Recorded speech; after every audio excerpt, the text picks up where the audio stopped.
नमस्कार, आप देख रहे हैं भारत एक्सप्रेस और मैं हूं आपके साथ आंचल मित्तल।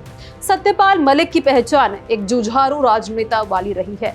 उन्होंने कई राजनीतिक पार्टियों का हिस्सा बनते हुए देश की राजनीति में अपनी खास पहचान बनाई। उन्होंने अपने सार्वजनिक जीवन की शुरुआत 1968 से 1969 में एक छात्र नेता के तौर पर की। इस दौरान वो युवाओं के मुद्दों को प्रमुखता से उठाते रहे, जो आगे चलकर उनकी राजनीतिक सक्रियता की बुनियाद बना। चौधरी चरण सिंह से निकटता ने मलिक की राजनीति को दिशा दी। 1974 में उन्होंने पहली बार बागपत से विधानसभा चुनाव लड़ा और विजय हुए।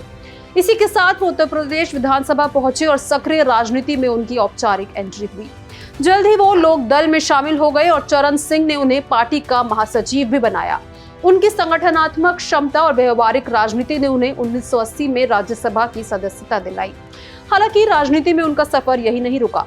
1984 में मलिक ने कांग्रेस पार्टी का दामन थाम लिया और 1986 में एक बार फिर राज्यसभा पहुंचे, लेकिन कांग्रेस में उनका समय लंबा नहीं चला। राजीव गांधी सरकार के कार्यकाल के दौरान बोफोर्स घोटाले को लेकर उठे विवाद के बीच उन्होंने 1987 में कांग्रेस से इस्तीफा दे दिया। इसके बाद उन्होंने वीपी सिंह के नेतृत्व वाले जनता दल का रुख किया। 1989 के आम चुनाव में मलिक ने अलीगढ़ लोकसभा सीट से जीत हासिल की और जनता दल के टिकट पर संसद पहुंचे।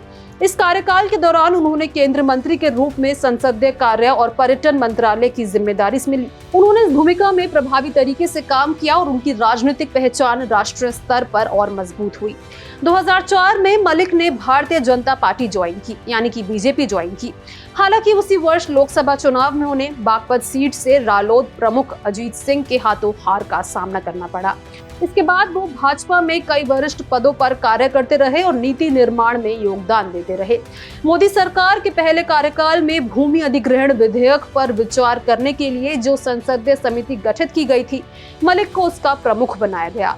इस पैनल ने सरकार के प्रस्तावित विधेयक का विरोध किया, जिसके चलते वो विधेयक ठंडे बस्ते में चला गया। राजनीतिक अनुभव और प्रशासनिक समझ को देखते हुए अक्टूबर 2017 में केंद्र सरकार ने उन्हें बिहार का राज्यपाल नियुक्त किया।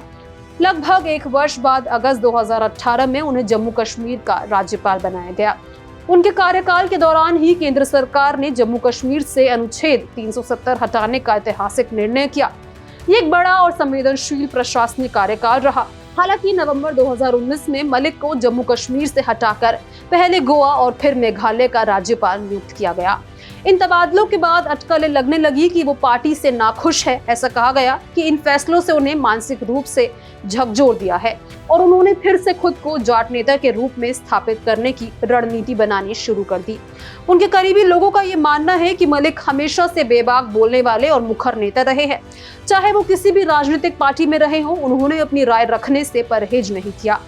एक राजनेता के रूप में उन्होंने अक्सर सत्ता के खिलाफ आवाज उठाई और जनता के मुद्दों को प्राथमिकता दी। इस प्रकार सत्यपाल मलिक का राजनीतिक सफर केवल पदों या चुनावों तक सीमित नहीं रहा, बल्कि उन्होंने विभिन्न दौरों में सत्ता, विपक्ष और प्रशासन तीनों भूमिकाओं को पूरी जिम्मेदारी से निभाया। तो इसको लेकर आपकी क्या राय है, कमेंट बॉक्स में जरूर शेयर करें।